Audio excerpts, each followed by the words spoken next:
Friends, मैं आपका APB education live channel पर स्वागत करती हूँ। देखिए, जो हमने इससे पहले है जो राजस्थान के प्रमुख किसान आंदोलन को पढ़ लिया है। आज हम कम से कम समय में राजस्थान के एकीकरण को पढ़ेंगे। तो राजस्थान का एकीकरण, इसके बारे में हम आज पढ़ेंगे। तो देखिए, जो राजस्थान का एकीकरण हुआ था इसके बारे में सामान्य जानकारी पहले हम ले लेते हैं। चाहे कोई भी एग्जाम हो, कोई सा भी एग्जाम हो, उसमें 100% एक क्वेश्चन राजस्थान के एकीकरण में से बनता ही बनता है। तो हम शॉर्ट नोट्स के माध्यम से राजस्थान के एकीकरण को आज पढ़ेंगे। तो देखिए, जो राजस्थान का एकीकरण हुआ था तो उसमें जो कुल चरण थे कितने थे? 7 थे। 7 चरणों में राजस्थान का एकीकरण हुआ था। तो उसमें कुल रियासतें कितनी थी? उस समय राजस्थान में कुल रियासतें थी 19 और ठिकाने कितने थे कुल? तो 3 ठिकाने थे। कुल 3 ठिकाने थे। केंद्र शासित प्रदेश कितने थे? 1 था, अजमेर। एक केंद्र शासित प्रदेश था। अब रियासती विभाग, जो एकीकरण किया था तो उसमें रियासती विभाग की स्थापना की गई। कब की गई थी? 5 जुलाई 1947 को रियासती विभाग की स्थापना की गई थी। इसका अध्यक्ष किसे बनाया गया था? अध्यक्ष बनाया गया था सरदार वल्लभ भाई पटेल को बनाया गया था। अब जो राजस्थान का प्रथम चरण था एकीकरण का, उसमें प्रथम चरण में मत्स्य संघ की स्थापना की गई थी। 4 रियासतें थी, उन्होंने मिलकर मत्स्य संघ की स्थापना की थी। तो 4 रियासतें कौन कौन सी थी? 4 रियासतें थी अलवर, भरतपुर, करौली, धौलपुर।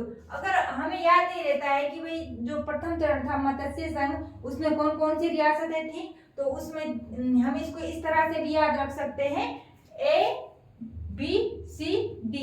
A से अलवर बन जाएगा, B से भरतपुर बन जाएगा, C से करौली और D से धौलपुर। अब ये कई बार पूछा जा चुका है कि जो मत्स्य संघ था उसमें कौन सी रियासतें शामिल थी, कौन सी नहीं थी। तो इसमें से कई बार क्वेश्चन पूछे जा चुके हैं, तो आप इन्हें ध्यान रखिएगा।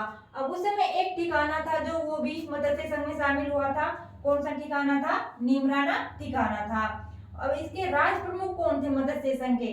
तो ये अभी जो पीटीआई का एग्जाम हुआ है उसमें ये क्वेश्चन पूछा जा चुका है कि मत्स्य संघ के जो राज प्रमुख थे कौन थे? तो उदयभान सिंह थे। कौन थे? उदयभान सिंह थे। और जो फर्स्ट ग्रेड का पेपर हुआ तो उसमें ये पूछा गया था कि जो राज प्रमुख थे वो कहाँ के थे? तो वो थे धौलपुर के। जो ये शॉर्ट नोट्स हैं इनको आप बहुत ध्यान से पढ़िएगा, इसमें से एक क्वेश्चन पूछा ही पूछा जाएगा। तो उपराष्ट्र प्रमुख कौन थे मत्स्य संघ के?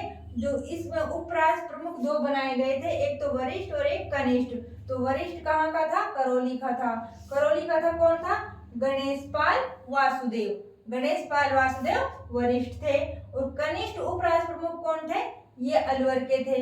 कहाँ के थे? अलवर के थे। और कौन थे? महाराजा तेज सिंह थे।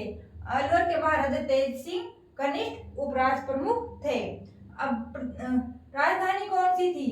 राजधानी बनाई गई थी मत्स्य संघ की अलवर। कौन सी थी? अलवर।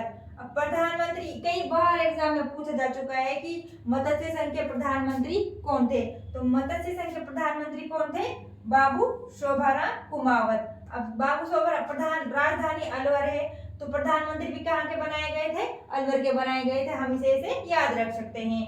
प्रधानमंत्री बाबू शोभाराम कुमावत अलवर के थे। और उप प्रधानमंत्री कौन थे? पंडित युगल किशोर चतुर्वेदी। ये कहाँ के थे? भरतपुर के थे। उप प्रधानमंत्री पंडित युगल किशोर चतुर्वेदी भरतपुर के बनाए गए थे मत्स्य संघ के। अब उद्घाटनकर्ता, इसके उद्घाटनकर्ता कौन थे मत्स्य संघ के? तो थे एनवी। कई बार क्या होता है पेपर में यही आ जाता है, एनवी गॉडविन। अब इसका पूरा नाम क्या है एनवी का? नरहरि विष्णु। नरहरि विष्णु। और ये कहाँ, इसका जो उद्घाटन किया गया था कहाँ किया गया था? भरतपुर के महल में किया गया था। मत्स्य संघ का उद्घाटन भरतपुर के महल में किया गया था। इसके नामकरणकर्ता कौन थे? ये नामकरणकर्ता भी कई बार एग्जाम में पूछा जा चुका है कि मत्स्य संघ के नामकरणकर्ता कौन थे? तो मत्स्य संघ के नामकरणकर्ता थे के एम मुंशी। अब के एम मुंशी, कई बार तो पेपर में के एम मुंशी ही आ जाता है। के एम मुंशी ना आए तो उसमें आपको देखने को मिलेगा कन्हैयालाल माणिक्यलाल मुंशी। और क्षेत्रफल कितना था? ये सारे जो किसी ना किसी एग्जाम में सारे क्वेश्चन पूछे जा चुके हैं, तो आप इन्हें बहुत ध्यान से पढ़िएगा। तो क्षेत्रफल कितना था? क्षेत्रफल था 12,000।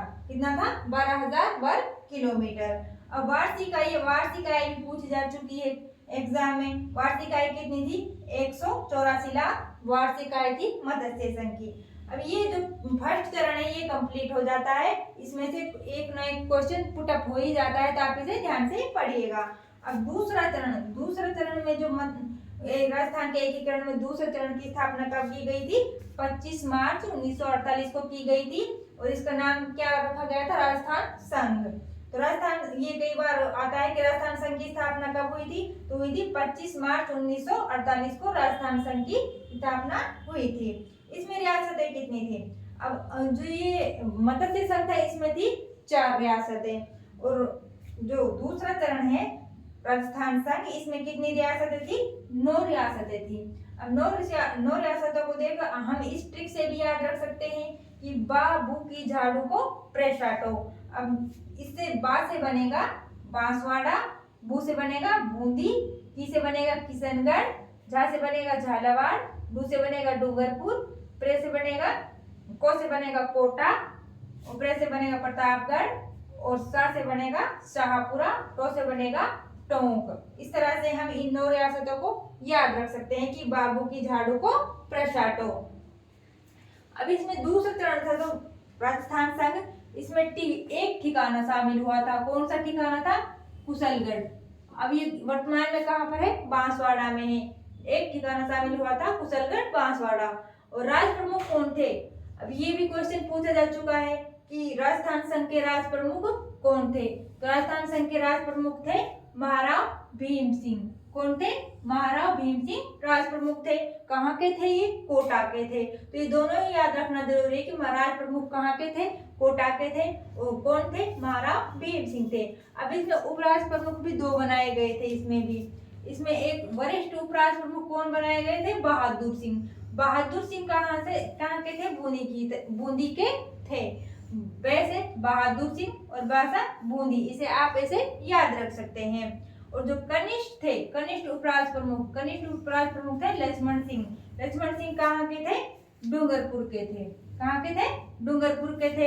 अब इसका उद्घाटन किसने किया था, मतलब इसका राजस्थान संघ का तो उद्घाटन किया था एनवी गॉडविन ने ही किया था।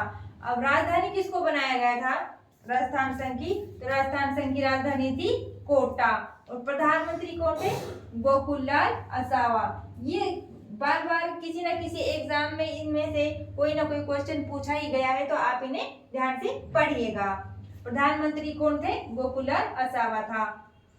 और कहाँ के थे ये गोकुललाल आसावा, ये थे शाहपुरा भीलवाड़ा के थे। और वार्षिक आय कितनी थी राजस्थान संघ की, वार्षिक आय कितनी थी 200 करोड़ थी। क्षेत्रफल कितना था, क्षेत्रफल था 1,68,800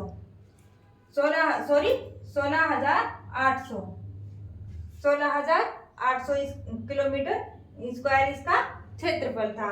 तो ये थे अपने जो प्रथम चरण और द्वितीय चरण है, ये राजस्थान एकीकरण का कंप्लीट हो चुका है।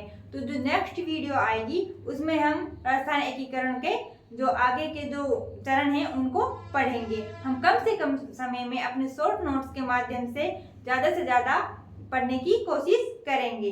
धन्यवाद।